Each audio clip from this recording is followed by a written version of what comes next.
And so legacy brands have this heritage, and we've talked about this before on our podcast. We talked about Jaguar, for example. They risk becoming irrelevant if they don't adapt. No more excuses. No more branding band-aids. The art of positioning. Let's freaking go. I would love to get away from using a yardstick to measure success. If you're considering a rebrand, repositioning, brand refresh, reboot, whatever the heck you want to call it, this episode is for you, because we're about to tackle how not to lose customers in that shift. And I'm freaking stoked about these two badass experts today, because between the two of them, we could run a new country, let alone a company. There is Melissa Eaton, the strategic customer experience leader who sees hidden patterns in chaos and describes herself as a puzzle addict, which explains why she's so good at solving complex business problems. So, any specific puzzles that we should be doing here to build our business prowess muscles? Is it like Rubik's Cube, Sudoku, I love all of those. I especially love I actually love the physical, like getting the pieces and like turning the puzzles and getting different perspectives. And I think that when I think about all the puzzles I've been doing recently, and I'm really into these Charlie Harper puzzles. I'm also into the Liberty puzzles from Colorado, which are wooden piece puzzles. One of the things I really love is when you get stuck and you take some time away, and then you have, you look at the puzzle from the opposite end of the table, or you shift, what you're working on, and all of a sudden pieces fall into place. It's really awesome, because I think that's how a lot of these kinds of similar business problems happen. And you just need a little space and time, and also a little assessment and perspective. It's really awesome. Take a walk and you come back, you're like, oh, or when you're in the shower or about to go to bed and you're like, that was it. So you have to get your notepad out and get it down. Yes. Okay. Yes. So yes. In the second hot seat is Amy Heidersbach, a 5-time chief marketing officer who's driven over $1.2 billion in revenue across companies like PayPal, Visa, and Career Builder. And she calls her golden retriever her dogter. Our mixed breed adopted dogter. Since we don't have two-leggeds, we anthropomorphize our dogs as well as anyone pet lover. Just replace real daughters. But okay, so plot twist. Yep. You're the daughter of an advertising executive, so marketing is literally in your DNA. Was there ever a chance that you weren't going to kick ass in that industry? There was a fleeting chance. I went into university pre-law, and summer between my freshman and sophomore year, did an internship at a law firm where all of the partners told me it was small. So this is an N of about 4 partners. They all said, though, if they had the chance to do it all over again, they wouldn't have chosen law. And so I pivoted and went back to something that I grew up kind of being around and loving, which was back into the journalism school at the University of Kansas with an advertising and English focus, and never looked back. And it's been a wild ride. It's not easy being a marketer. In the last 35 years, it's not easy being a marketing leader in tech companies, not easy being a female leader in all times and phases, but it's been an amazing career. And I, like Missy, believe in the beginner's mind. I'm not a puzzler like she is, but having just returned to the U.S. from very remote parts of northern India, where it's more Tibet-like and Buddhist than Hindu and Indian in some ways, that notion of a beginner's mind, I think, is incredibly powerful. when you're in business, to step back, to go blank slate, to look at it differently now and, in so many cycles in my career. So love the conversation already. I think brands need a beginner's mindset definitely. I right think about now. especially the longer you're in business, the more you need to step the heck back, be like, okay, I'm too much in this. Even if you like recognize that you can't do it yourself, Right. like talk to somebody else. Could be like, okay, but why is this happening? Somebody who's like going to do that, and you need to actually be willing to just have them question it as well. All right. Yeah. And ask your customers. Right. And people who didn't choose you, Yeah, especially those. Exactly. Yeah, you have the resources right in front of you, but a big dose of humility and a, true beginner's mind, I think goes a long way. We're just jumping straight into the topic on hand here, where it's like repositioning without losing these customers. And let's start with, okay, how do we actually know if we need to rebrand or reposition? That's a question that comes up so often. So, from your perspectives, from marketing, from customer experience, what are the signals that tell you that it's time to evolve versus just optimize?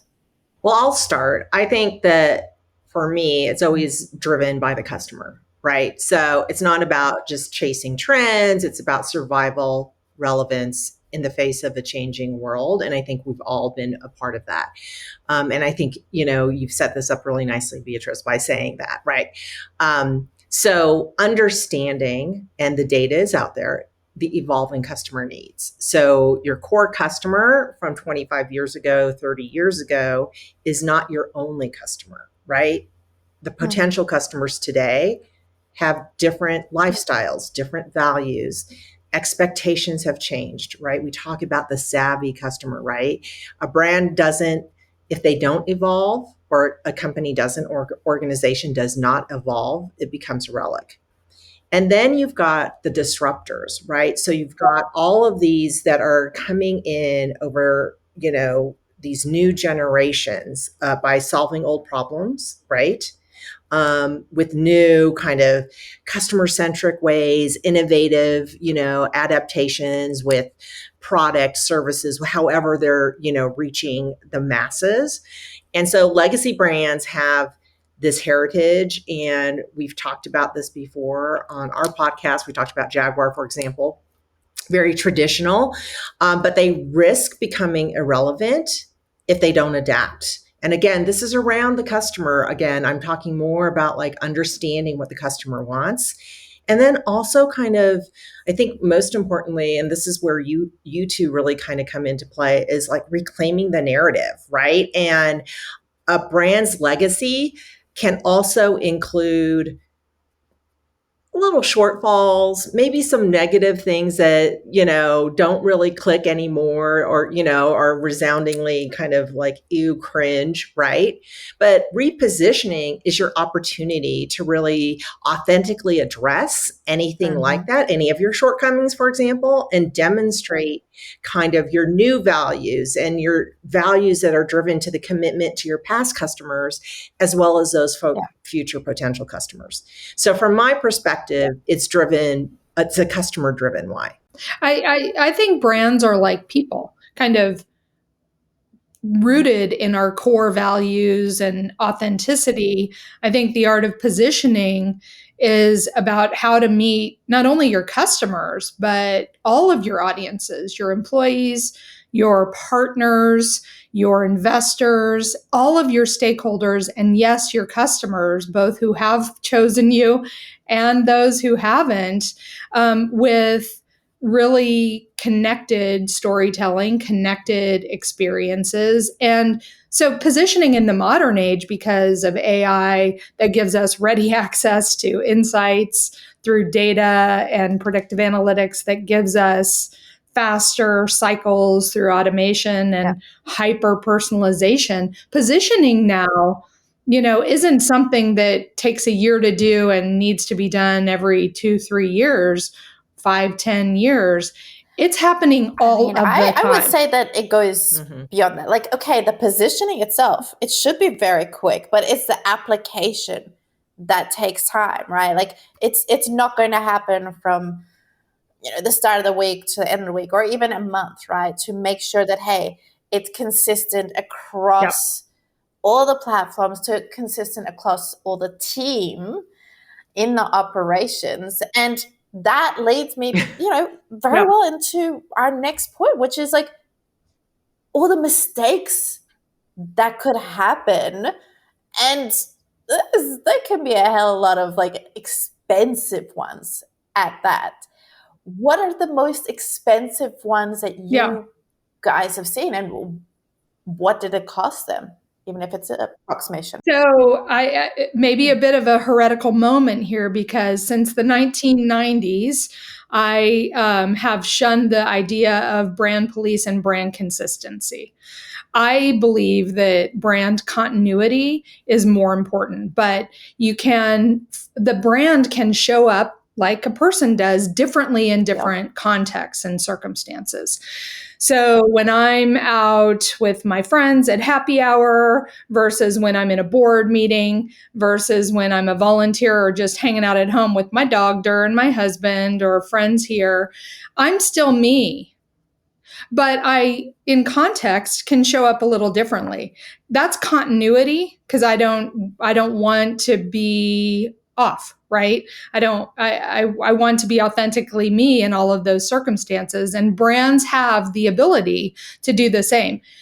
The most expensive mistake I've made is thinking that consistency was king and didn't respect continuity. So showing up in a very consistent way from broadcast channels to social channels to in real life channels, and missing the boat in terms of the context that we were putting the brand in, and not really creating those connected moments because we were so focused on consistency and didn't really respect the moment we were in and the context we were placing the brand in. So we didn't get the results that we wanted out of some of those efforts. So is that about knowing the customer and the channel? What is that really talking about, Amy, when you say something like that? It's knowing the environment that you're putting the brand in. Right. So at Visa, a Super Bowl sponsorship or an Olympic sponsorship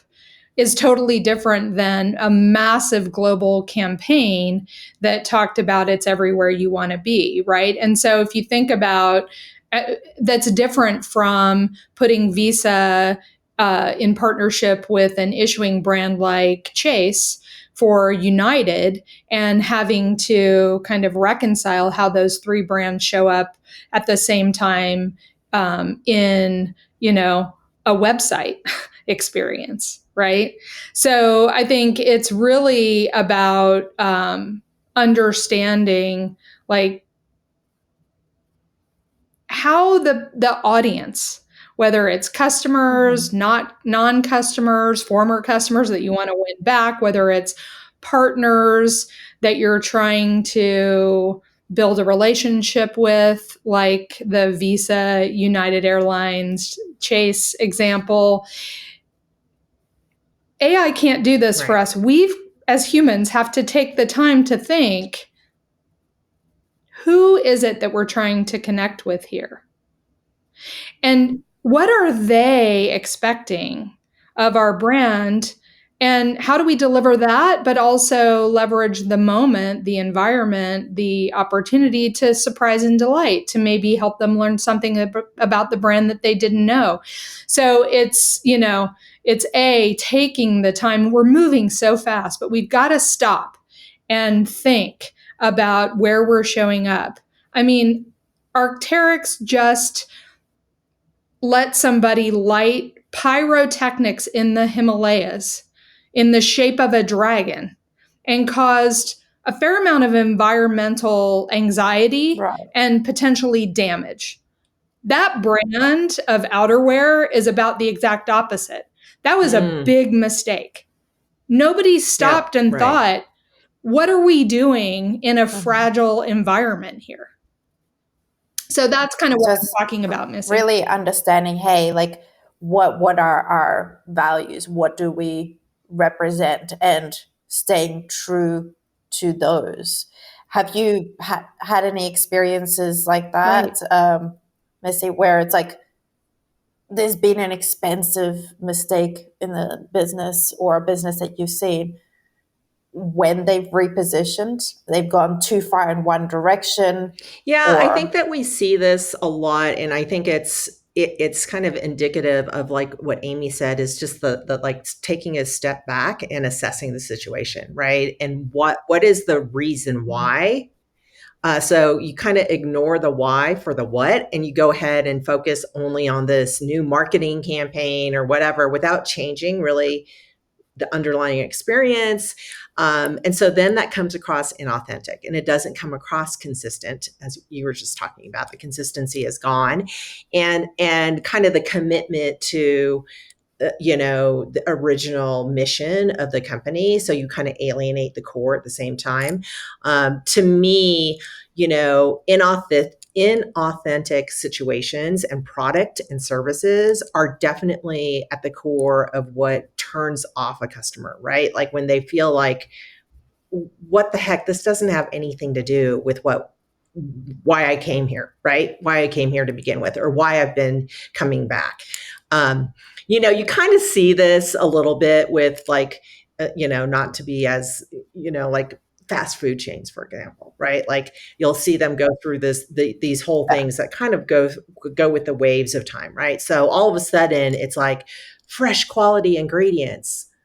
And then you go to your fast food chain and it's the same thing you ate when you were 12 years old, right? You know what I mean? And so it's like, okay, so they just think that by putting that on their logo, right, that it's now all of a sudden I'm going to feel good about, coming here instead of, going home and making a salad or something. It doesn't make any sense. So that, when the customer experience hasn't changed and it doesn't match the promise, that to me is a problem and a common mistake, right? So. Yeah. Missy, and it brings to mind a mistake that we made kind of early in my career when brands were definitely thought the domain of marketing and marketing only. Brand work was only marketing. Massive mistake, right? Because people trust people, they don't trust brands. And so who is carrying the message of your brand? In software, it's your sales team, it is your customer success organization. And it's often your product and engineering team that are building, self-directed, fully digital products as well. So if we're not thinking about brand positioning or repositioning as a total effort across the organization, can be stewarded by marketing, must include HR, because it has to become part of how you recruit and onboard new talent who are going to be the people that people trust, in your future brand interactions. This is a common mistake. I still see it, right? That brand and brand strategy and brand management is only the purview of marketing. And I think that it's one of the interesting things, and it's an interesting, kind of weird situation that we see in businesses today, where marketing as well as, the CX organization are like the first people cut in layoffs. Yeah. Right. And it's like, okay, so the people that are making the promises, right? So creating the narrative, who are actually, selling the product, are actually getting customers to come to you, are the ones that you're going to let go. And then also, like, one of the things that I've always, been proud of, and what my career has been built on, is we're the promise keepers. We're the ones delivering on the promise that has been made by sales or by the brand and by marketing. Yeah. And oftentimes, to Amy's point, this is done in silos. So there is no collaboration across the board. And like, oh my gosh, everything today is a product, right? It's a product or service. And so your product and engineering teams need to be at the table having conversations with you, because you're trying to go out and put the best, lipstick on a pig kind of thing. And yet, if you don't really know what they're capable of delivering and the timeline that they're capable of delivering that in, you've set yourself up in such a way that you've lost all trust. You only have a few moments of, truth. And that's it right at the beginning when you're selling, right? So you've got to get that right. And I love what you said, Amy, about like, it has to be this collaborative effort across the board. And you have to build the talent within the team to be able to do that and bring that message to life and bring everything to life. And to me, that is a key factor of like repositioning. Yeah. Beatrice, it's like, that's a problem when those people aren't at the table. Let's build out this room. Let's do this. Who absolutely needs to have a seat in this room as we're repositioning, making these decisions, and to what degree should they each be involved? Who have we got? I go around the organizations that I've worked in.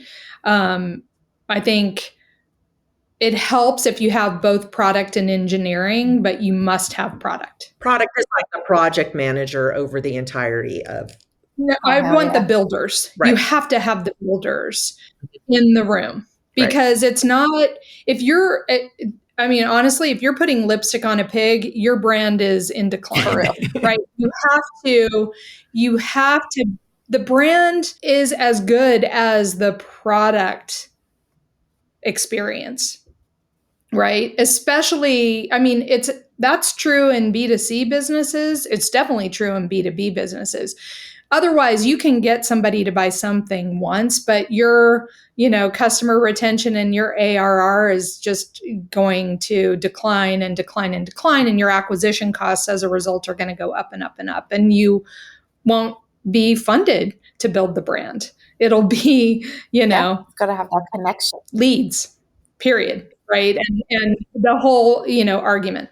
So I think your builders have to be there. Your finance business partners have to be there, building a model that the business understands, that your investors understand, that the cross-functional team can be held accountable to. Your sales people have to be there. Your customer success people have to be there. Whatever business strategy or corporate strategy you may have has to be there. And your HR. Yeah, I say customer success, customer service, same to me. But HR has to be there. And marketing can be the steward of the project. But honestly, I think that this part of the conversation leads us to how teamwork is going to change. AI is going to collapse, and already in some cases is collapsing traditional go-to-market structures. And collapsing them around customer journeys. I think more and more, and I've experimented with this with great success for 10 years, creating pods that are, cross-functional, accountable, and organized around a customer target and the unique experience that they need to have. Which could be different than another target and the unique experience that they need to have. So I think, if you just we need to maybe blow up org charts in our head and say, everybody with expertise needs to be involved in creating brand experiences and believing them. And if your CEO is not the, lead piper on the brand, you've got a problem. There is a problem. Yeah. Because if the CEO doesn't have belief, down the line, the brand work will suffer. And I think that's true throughout an organization. And it's not just about brand, it's about mission. It's about every single Yeah. major OKR, major expected outcome is it has to trickle down through the organization for them to all feel that connection, to make it feel like it's really something that everybody believes in and is moving towards, moving the ship towards, right? And I love what Amy said about everybody coming to the table. I have seen this too, where I loved what you said about builders, because you can have the C-suite at the table, but that doesn't necessarily mean that they know what a customer is going through. They don't necessarily know what the individual sales team is going through. They don't know why it's so difficult for a customer success team manager to deal with churn and retention issues, and why they're not upselling and cross-selling. Well, because there's no product to upsell. Okay. They're not necessarily in the thick of it. And so I would say I would love to have all of those leaders there, but I also think that it's very important that you understand your leadership team. So there are definitely versions of leaders that have a strong connection to the ultimate process and protocols that their teams are going through, and also the experiences that they're driving. And then there's others that are and they should be, we're not paying C-suite people what we're paying them to just be sitting there and listening and observing calls.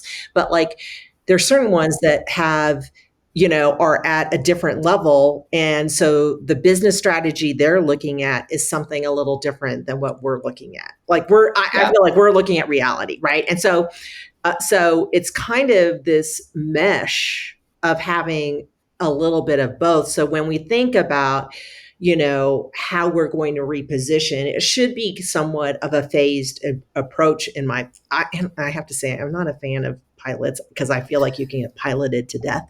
But when I mean a phased approach is testing some of those theories that are maybe coming from coming from the top down, and testing them internally, right? With the teams to say, does this even make sense? If we were to reposition our brand this way, how would you all feel? And if we were, what kind of training would we need to provide, and have the L&D leaders in the room, right? All the kinds of things that, and how are we going to embrace AI and not scare off our entire team so they're all looking for new jobs because they think they're getting replaced, right? Look, I don't think there's a playbook of how to reposition a brand that works for every company. Right. Inside of every company, the politics are different, the culture is different, the operating rhythms, the sphere of influence is different. Where you are in your growth cycle, whether you've been around for 100 years or 100 days, it's just different. So back to beginner's mind, the one of the big mistakes I've seen is that teams don't take enough time to think about and plan for how they are going to move an organization and its people, much less the customers, partners, stakeholders of a brand, through a process like this. The other mistake they make is that they keep the same people involved throughout the entire process, and you don't need that.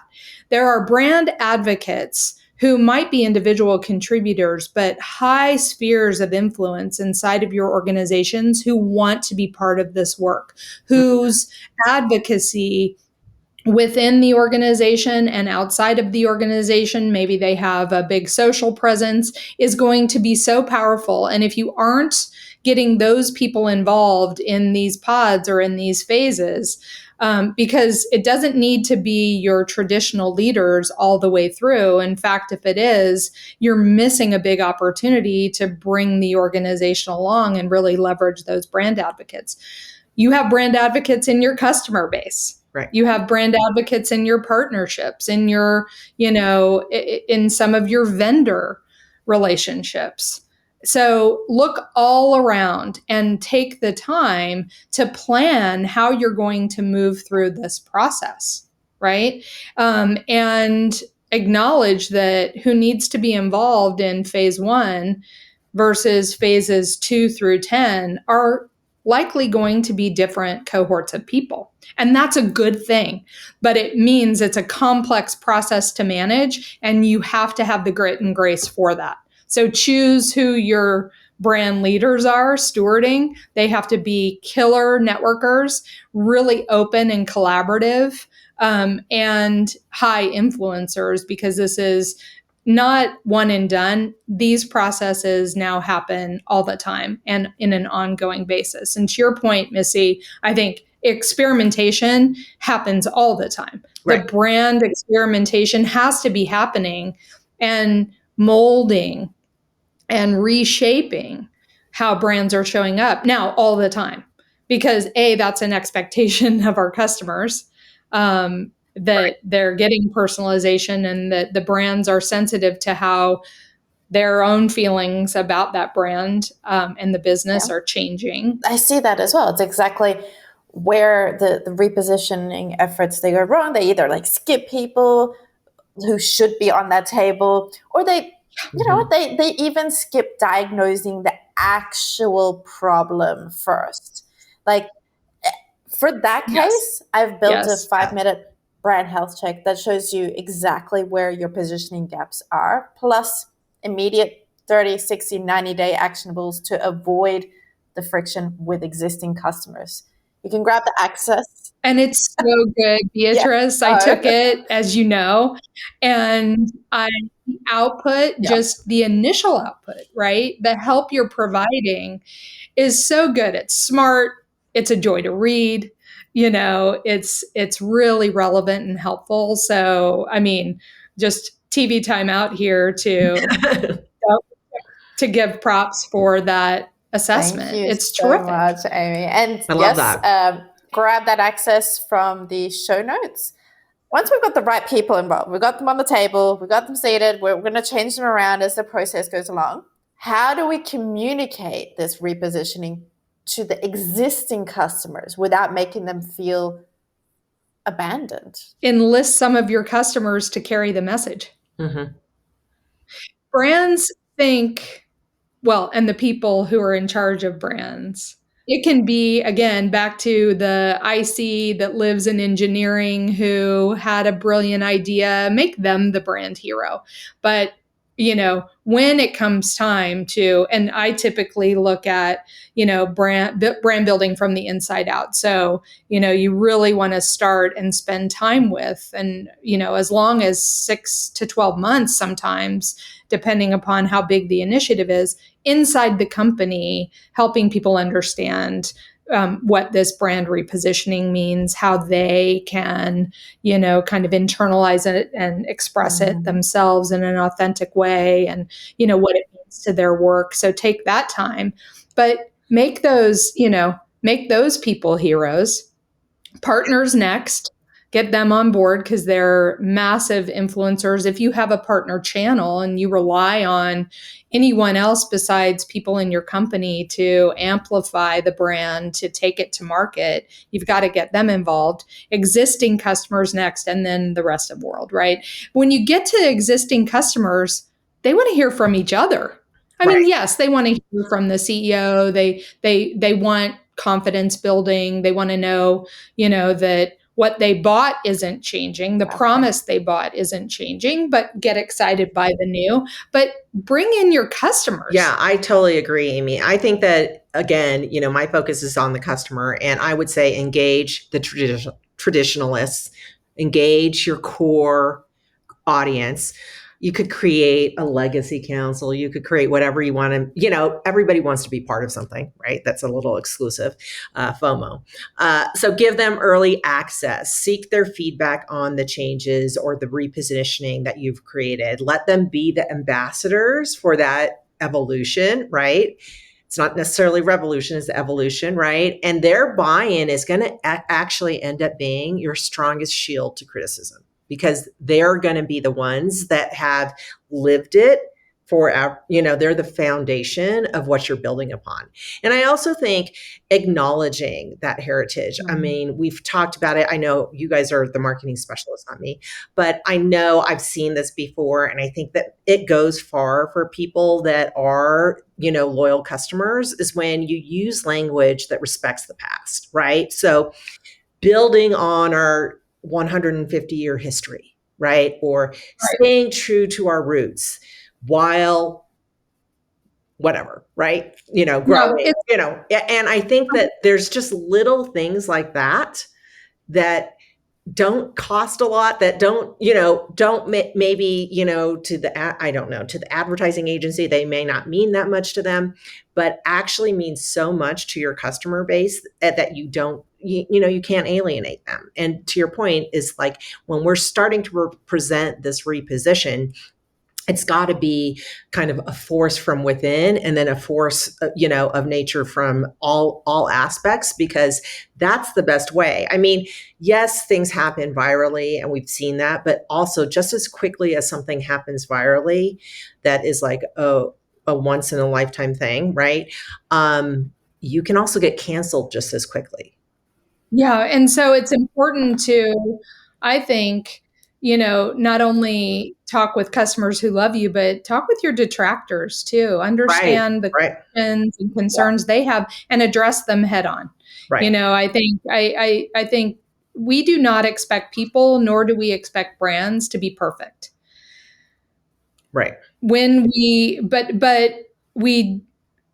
It's hard to stay loyal when brands are Pollyanna and only want to talk about the good things, when people know that we are flawed as brands, just as we are flawed as people. So, talk to your detractors, really be curious about all the questions, good, bad, and indifferent, that people will have about the changes that you're making. And yes, if you've been in business for 10 years or 100 years, you have a responsibility to clearly articulate the tether to the past, and to your values, not to old ideas, but to some of the fundamentals that we talked about earlier that people have bought into.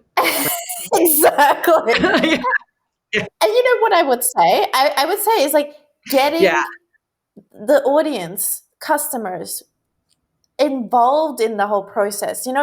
I think this whole idea, and this applies for like New Coke as well, of businesses suddenly launching a fresh position, launching a fresh brand. But you're losing out on so much potential there, like that you were just talking about, Amy, that customers themselves can snowball your brand to get them even more like to be cult-like fans, but also to get new fans from them being like, hey, by the way, I've been with these guys forever, but they're changing these things. I think that you would like them. If you do it right and employ some of the things that we're talking about, there's a term of art, right? Brand gen, not lead gen, but brand gen, actually can lift your growth from new customers and your growth from existing customers. So it can lift acquisition and therefore decrease some of your, lower to the ground acquisition costs.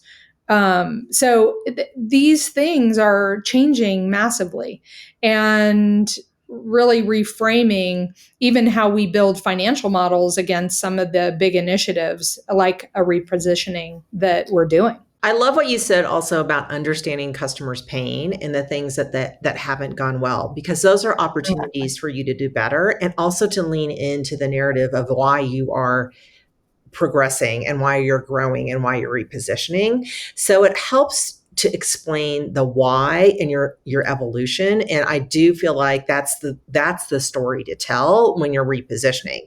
The other thing is, not just showing, it's show, don't just tell, right? So it's not just telling the story, but it's actually having these customer testimonials and gapping, and really having like generational gaps with the brand.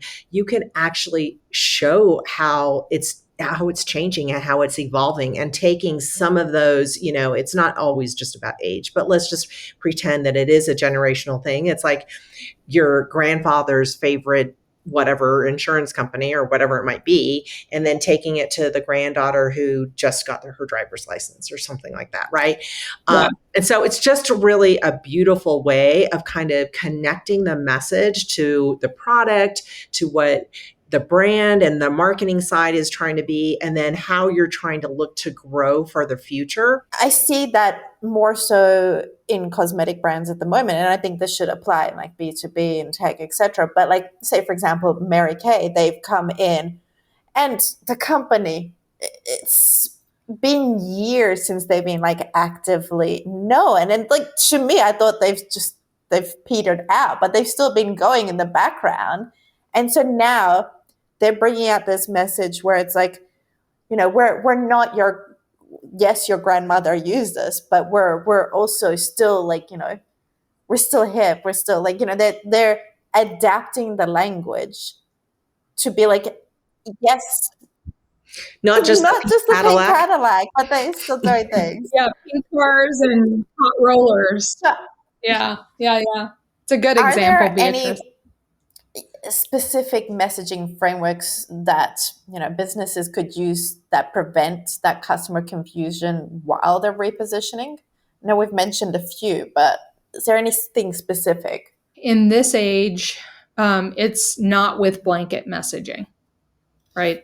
So it's with, very thoughtful, hyper personalized messaging that,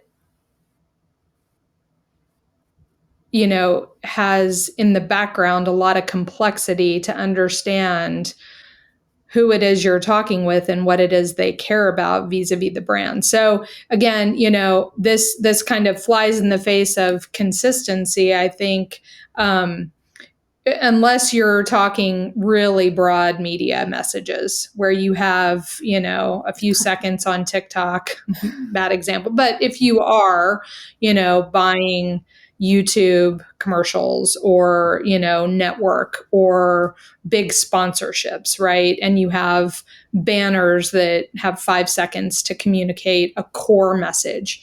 The messaging frameworks now are dense and complicated to yield a simple, hyper personalized message on the other end of it, right? Because they are rooted in who it is you're talking to, if you can, as an individual, but as the smallest cohort you can get to, and what it is they care about.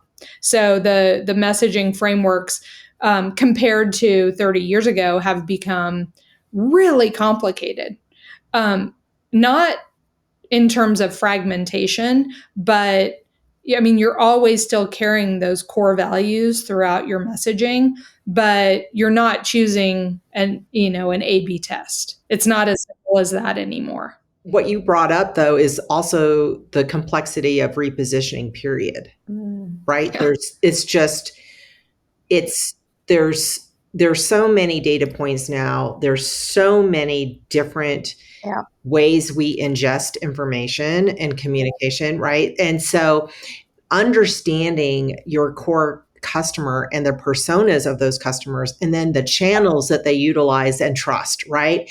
It's just, it can be overwhelming. And so that's why I think when it's kind of, I'm sure it's kind of frustrating to some of these more, Fortune 100 brands or whatever, to see like, viral TikToks take off, and then all of a sudden everybody's buying a orange cacti or something like that. I don't know, whatever it might be.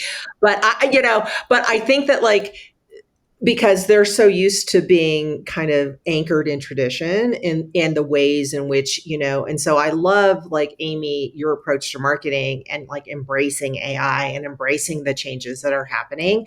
I think that that is something that, when we talk about the evolution of brands, people don't respect the change as much as they should. And I think that the problem of being stuck at a table, like at the C-suite table, is you're talking to all your friends. You're talking to all people that already believe in whatever you're talking about, and you need that voice that says, "Well, this is still painful. This still doesn't hit this target group," or and so the truth and honesty of what we're living through today is that there is just so much, there's just mass that like you can get caught up in trying to service the mass. Masses don't matter. Exactly. I mean, truly. Yeah. The mass doesn't matter anymore. I mean, the way brands succeed is that they spend their times understanding who their customers are, and they build they with surgical precision architect those customer journeys. And if they have 30 different, personas, from existing customers to new customers to partners to, other influencers, if they have a community, they architect with surgical precision those customer journeys. And that's where the brand moments happen. And if we can build cross-functional teams who are responsible for architecting those customer journeys, I mean, this is why I think go-to-market teams, as we have known them, are going to collapse around the customer journey. That's where the brand moments need to happen. And inside of one of 30 or however many customer journeys your business needs to have is where those are the only brand moments that matter. Right? Some require TikTok, some don't. Some require long form content, some don't. Some require, deep FAQs that allow detractors to understand and have answered their hardest questions, some don't. So, it's like mass branding, forget it. Mm-hmm. I mean, even some of the brands I've worked for still invest, in broad-based channels, but that is not where the magic brand moments. And I love what you said about personas too, because that's true. And there's one big area that we haven't yet tackled, which to me, like when you're repositioning, that's something quite integral, and that's when you're shifting across borders. So you're moving to a new state, or you're moving to a new country, or you're adding in a new market. Like what are the considerations that we need to go into for these kinds of shifts when you're repositioning? I think it's a challenge operationally and from a CX perspective, because everything today is much more easily global, but the understanding of that customer, that global customer, it still needs to be very localized, right, to wherever they are, right? So if you're, for example, a sportswear company, you're Nike, for example, right? And you're repositioning because you really want to emphasize high performance in gyms, right?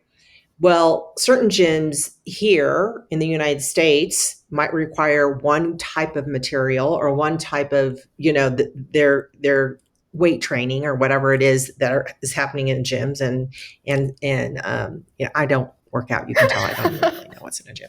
I'm just kidding. But then if you think about like the climates and what types of fitness programs and wellness programs there are in Southeast Asia, it might be focused on community yoga, or in Costa Rica, the same thing, right? And so what kind of materials are you using? What kind of products are you placing?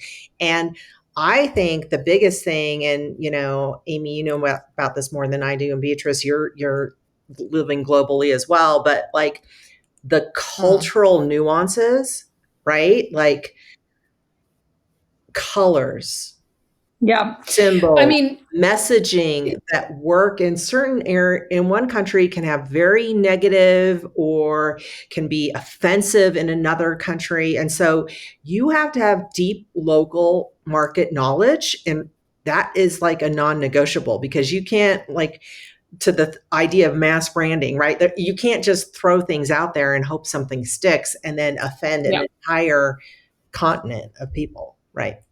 I mean, Harvard Business Review has covered this, ad nauseum, all the case studies of brands that thought lifting and shifting their brand from one market to the next, their product set, their messaging, their targeting, their sales processes, their service processes, everything would, as is, would, lead to growth unfettered.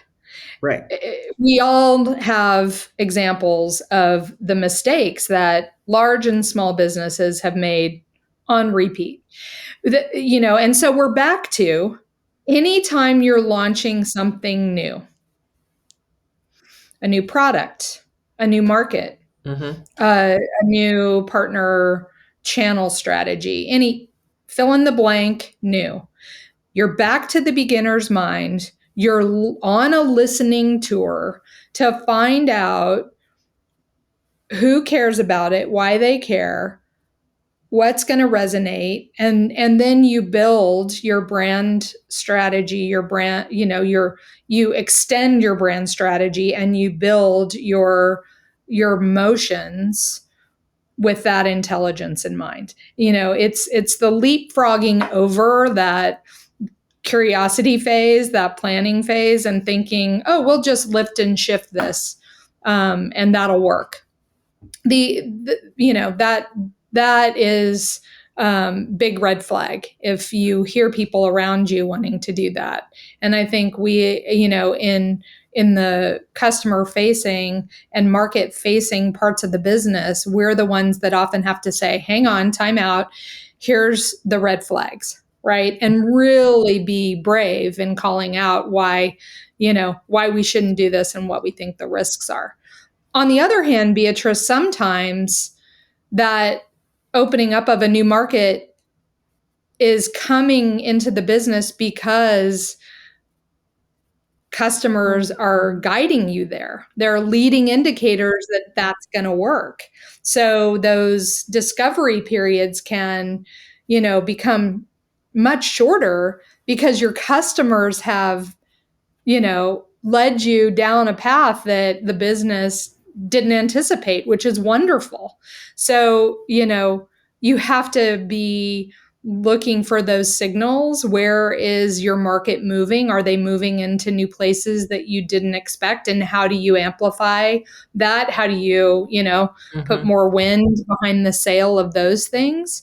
But, if it's, a growth strategy, just don't fool yourselves that you're doing something new, and you have to have the discipline as you would, in your own market. And, I'd add one more note where it's like, distance does not matter. I think a lot of the time there's a misconception, if we're moving to a new country, but even if you have another location in the same city or another location just across the state, across the country, the ways people think are not necessarily the same. Like you go from a beach setting to a mountain setting, the day-to-day is going to be completely different, and that's going to apply regardless of the business. You cannot emphasize that point enough. I started my career or early on in investment management, and one of the things we were interested in was how people felt about money. And so these are back in the days of traditional research. This is pre-digital, advances. And we were, eating M&Ms, peanut, by the way, behind glass, listening to focus groups. But, how people felt about money in, LA was very different than how people felt about money in Minneapolis, and there were some common threads, right? We don't expect to be Rockefellers, But in California, the cost of a house so influenced how people felt about money versus the Midwest, where housing at that time was much more affordable. The relationship, the emotion, the cognitive, logic, everything was different. We weren't that far. We're still in the same country. You're in different states, even going from California to Nevada or to Arizona, where you're a state away, right? Had massive shifts. So distance does not matter. It really doesn't. And I think that's such a great point to double down on here. So, say for example, everyone's they've gone ahead and they've started their repositioning. What should companies expect? 3, 6, 12 months. In this repositioning effort, and how should they go about measuring it? That's the $1 million question right now. I still think, expect to learn in the first year and at active cycles. But it's, the reality is that repositioning and brand work for most companies who don't have a viral video, which really is hard to orchestrate, takes time. It takes patience, which is not particularly, and I don't mean patience like we have to be consistent for a year. I mean patience that the outcomes will not really come back to the business in the short term. You're investing for, mid and long-term growth, and what you're going to gain in the short term is massive amounts of learning, experimentation, loyalty building with your employees and your current customer base, but the financial outcomes in particular, the business outcomes, aren't going to, hit in next quarter's earnings. Yeah, I think that there's definitely, those leading indicators of success, right? Increased engagement, positive sentiment, press cover, all the things that you said, Amy. The lagging indicators are the ones like that kind of, it's a slow go, right? And one of the things, for me that I have a problem with, like with NPS, for example, even though that's like one of the big indicators for us, is that it's lagging and it's like this moment in time. And like, I don't know about you as customers, but I usually don't say anything if it's good. I usually only say something if it's not good. And so, I think you have to be really careful about what you're looking at and what you're going to use as those indicators of success. So you want to broaden your demographics. You want, increased loyalty or stability in your loyalty, right? Your retention numbers, you don't want them to dip. You want to increase customer lifetime value, all the things that everybody says. But how are you really going to measure that without having, without knowing too late that a pivot needed to be made or something? You know what I mean? I think, to me, I wonder, Amy, like when you're like launching a campaign, I'm sure that you're like looking at the numbers, every single second that you can. But I think that there's a lot of things that you have to be careful about, and also understand that some things take time, like fine wine. I mean, now you're speaking my language, Melissa. But if you're, I'm back to branding from the inside out, right? Mm-hmm. And so your first indicators, I think, can be measured amongst your employee base. How are they feeling about the brand? What is their ENPS, if that's a measure that you have inside of your business? What is their sentiment vis-a-vis the brand? Are they confident? Do they believe in it? Do they believe that they can represent it? And, is it integrated into their work? Those kinds of things. Your partner and stakeholder networks, are they clear and confident, excited and engaged, right? Your current customers, because that's who, from a revenue perspective, direct revenue perspective, that's where you should be seeing the first, indicators of how the brand is helping the business. Right. Again, are your retention rates steady or, improving? Are you getting more net new revenue from your existing customer base? If you measure NPS, are their engagement rates going up? And then much longer term is, new. And I think also, we're talking about it from a sales perspective, but if you think about like repositioning a brand, you could be also talking about a digital experience transformation, right? That you're like, okay, we're moving into the 21st century or whatever you're going to say, right? And one of the things that we've seen in some of the changes and initiatives that I've helped to steward is contact rates. And so you're trying to drive contact rates. I'm just making this up, but let's say we're trying to drive contact rates to our website or to a digital platform versus calling. So you can immediately see once you have a campaign that says, did you know you can get 24/7 help from, chatbot Melissa, whatever, and then see exactly how is that manifesting itself within the contact rate platforms? Because you have contact rate like calls in, you have, you kind of have all the different types. And again, you can kind of see like, what's the traffic look like on our websites? And like now I love this about data. You can see where they're clicking, because they're confused, right? Where they're clicking. Yeah. Chat with an agent or call an agent, right? Like the little phone or whatever, and so you're like, oh, they're so confused because this should not be talking to anybody. At Capital One, we had a big initiative to flip the funnel and move costs away from in-person to digital. And, what was important about that from a brand perspective when we launched the chatbot, when we, invested in the app and in a much more personalized website experience. So that's the part of the business that I was in, enterprise digital.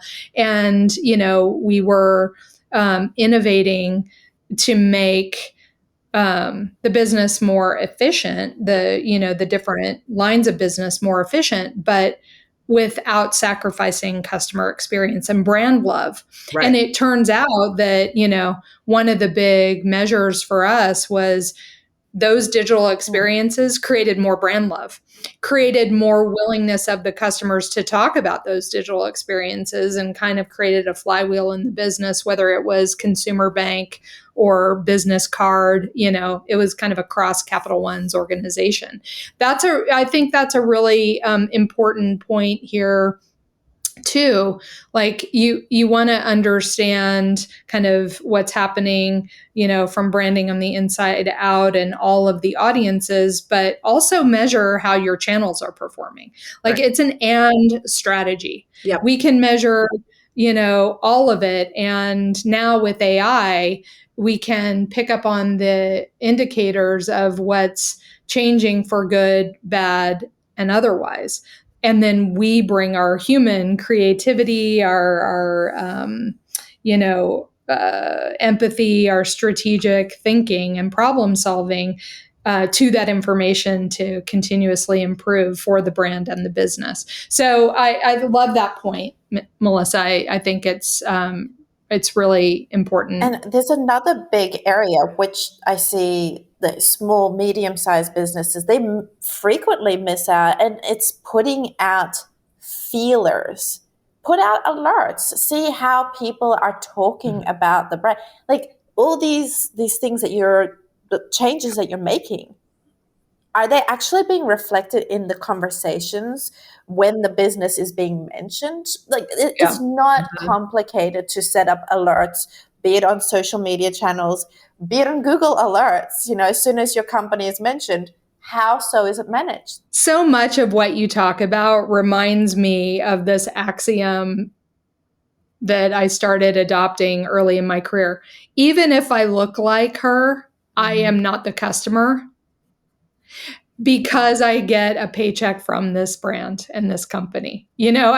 So I think whether you're in a small, startup, high growth medium, kind of maybe looking to pivot, to expand, to grow into new products, markets, solutions, or whether you've been around for 100 years and you're now, Tetris on multiple levels, dealing with all the challenges that the world has for us now.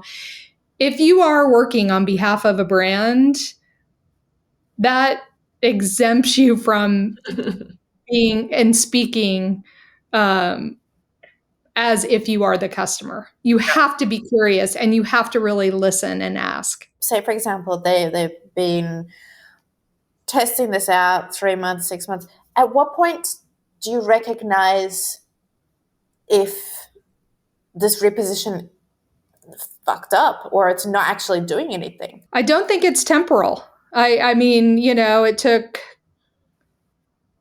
Cracker Barrel. Okay, but that doesn't count. They changed the bloody picture. Well, that's a reposition, right? They were trying something new. It sometimes takes years to know, depending upon how big and complex your business is. So are there signs?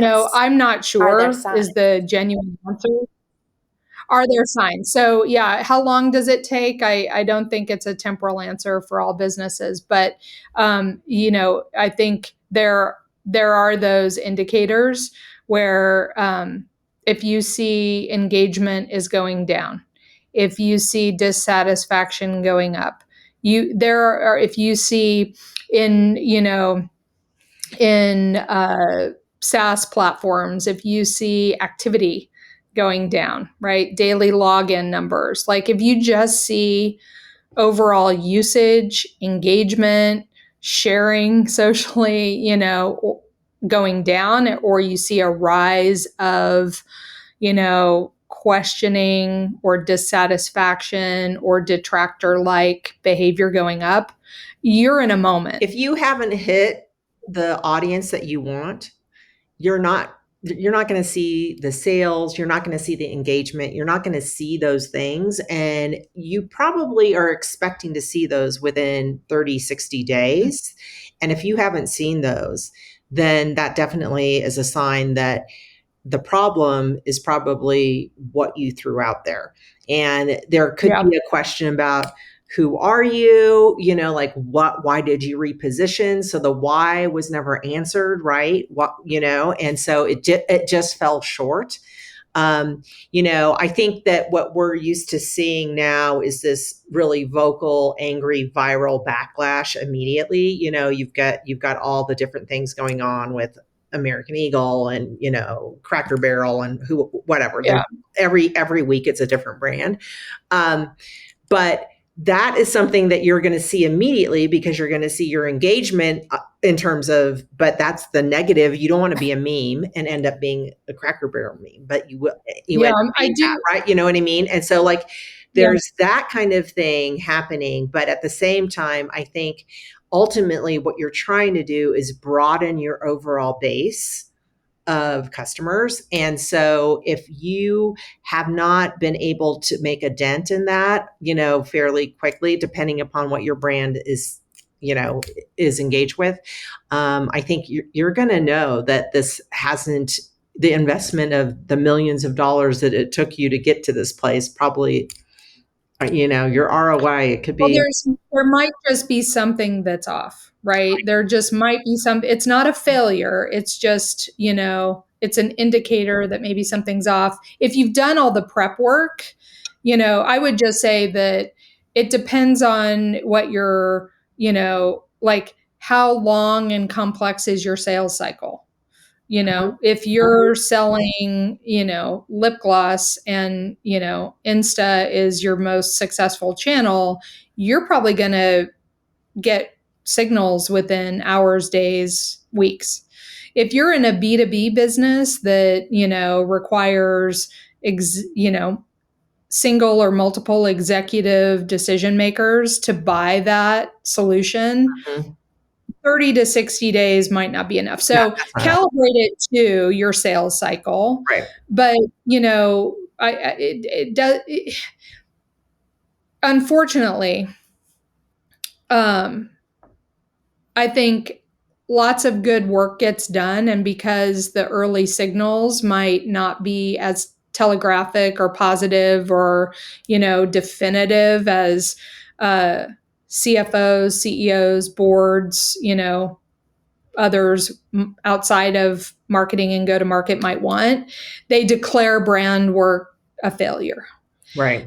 Let's try to not do that and look at this as an ongoing, constant calibration of the person this brand is, how they're showing up and connecting. We all can have bad days, but God help us, I hope we aren't judging each other on our worst days.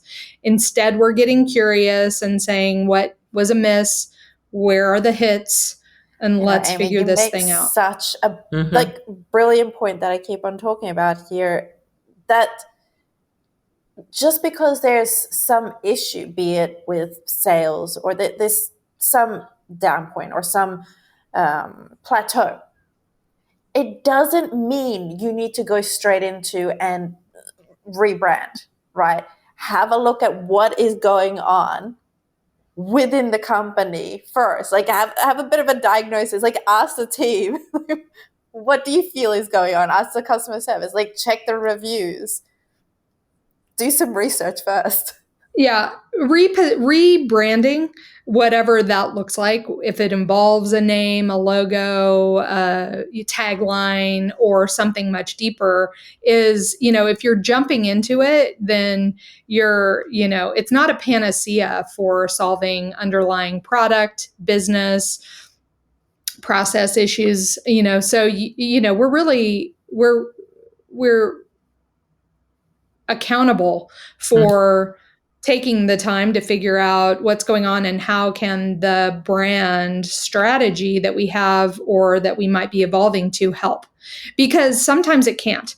Brand will not solve a bad product. Exactly. Right. Yeah. No amount of clever messaging or well orchestrated customer journeys or great, customer experience will solve for, people feeling like they're getting ripped off. Right. Right. The CEO's bad behavior that conscious consumers don't want to be associated with. Right. So brand is not a panacea. And whoever is kind of leading the charge has the fortunate or unfortunate role of stop. We have to really think through this, right? The other thing is that brands brands exist whether we're actively managing them or not. So, it's not as if you can turn off the faucet and say, we're putting our brand on pause. If you're out in a market and you have customers and you have employees, your brand exists. And, so, we have to be respectful of that and also understand that there are limits to the problems that strong brands or brand strategy and brand positioning can solve to begin with. So there is one question that I ask everybody that comes on board here, and that is, what is one social norm that you want to push back on? And it doesn't have to do with what we spoke about here in the episode. How about you? What's yours? You start. So Beatrice. Mine is well done. I feel like the audience has heard this a few times because a few people have asked me this. So it's the reason why I asked this question. It is pushing back on these social norms. That's the why behind starting Badassery by B, because there are so many social norms, so many shoulds. You should be doing this in your personal life. You should get married. You should have 2.5 kids. House, white fence, or business wise. Everybody else in the industry is doing this. You should be doing this as well. Or, they're also writing their messaging like this. We should be doing. So there's so many shoulds. And that is why I always ask this question, even if it's not related to this specific episode. It's because that's the basis of Badassery by B, to push back on those shoulds, to push back on those societal norms. I literally, and Melissa was present when I said this yesterday, I literally said to somebody, don't should all over yourself. We do have this, and it's most prevalent, I think, in a culture built around striving, which is not a bad thing, but a culture like ours that, is pushing and pushing and pushing for progress and innovation and, success, whatever that looks like for you. I mean, I maybe maybe it's the macro inspiring me, but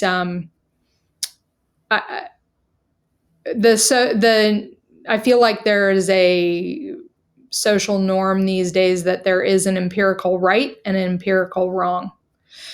I don't believe that. I believe that, most of what we experience as humans is gray area. And I'm okay with that. I'm pretty comfortable with that. But the customer is right. The customer is wrong. The CEO is right.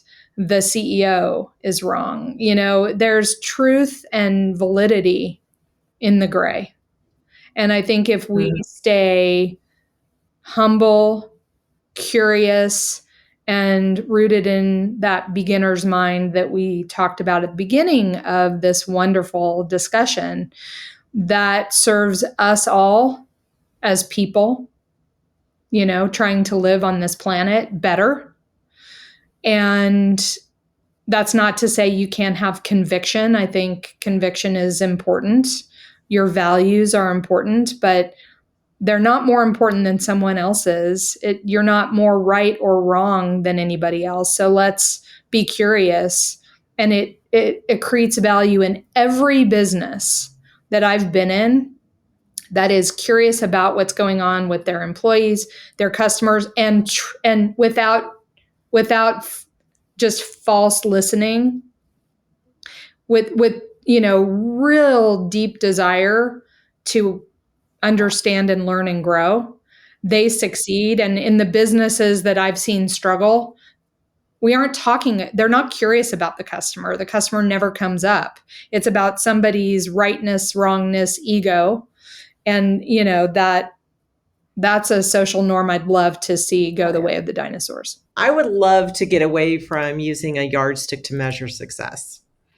And I think what I mean by that is that I feel like, and I feel like social media has brought this onto us as well, where we're all, and especially like even in our professional lives, like you have to have this title, you have to have this pay grade, you have to have this under your belt in order to be successful. And to me, I think, and maybe it's my age showing through, but I would love for us to be able to be and live in the present and be accepting of all the things that the organized chaos is what I call it of your life and what's been presented to you.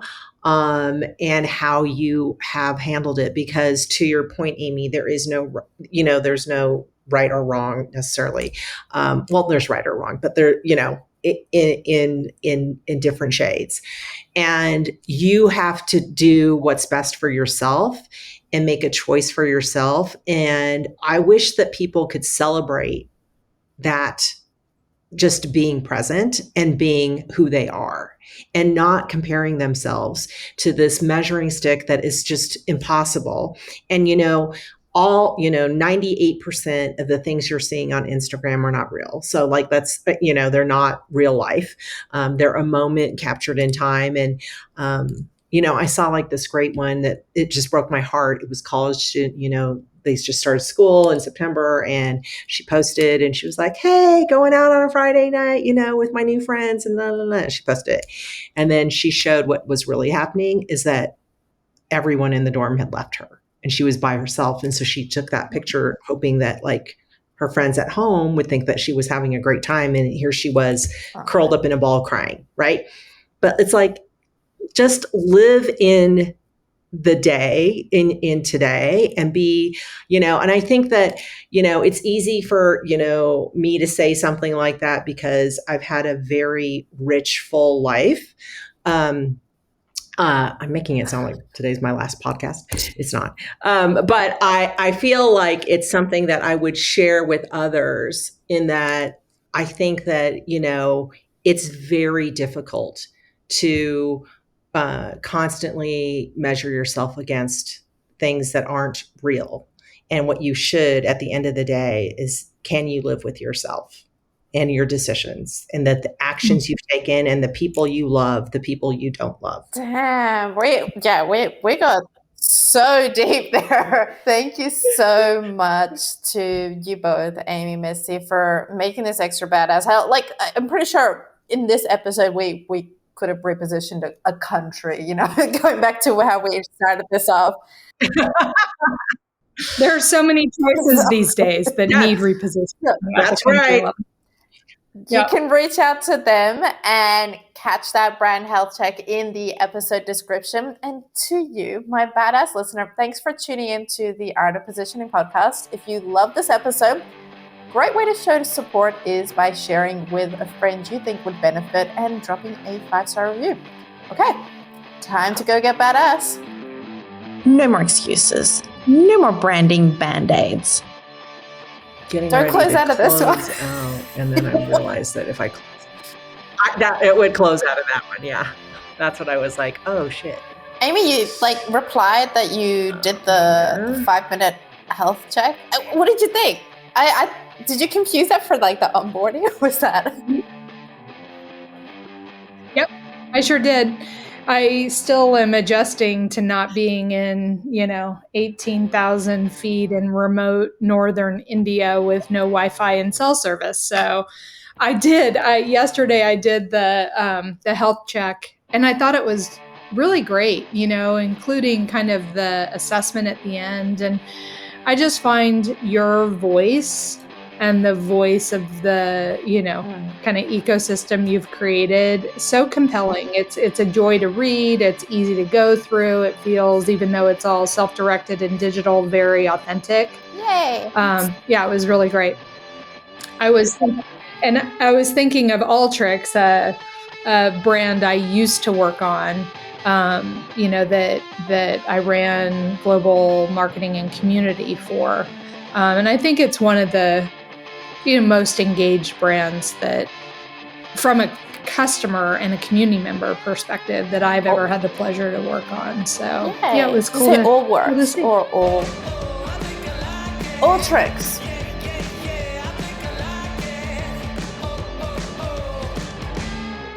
The art of positioning.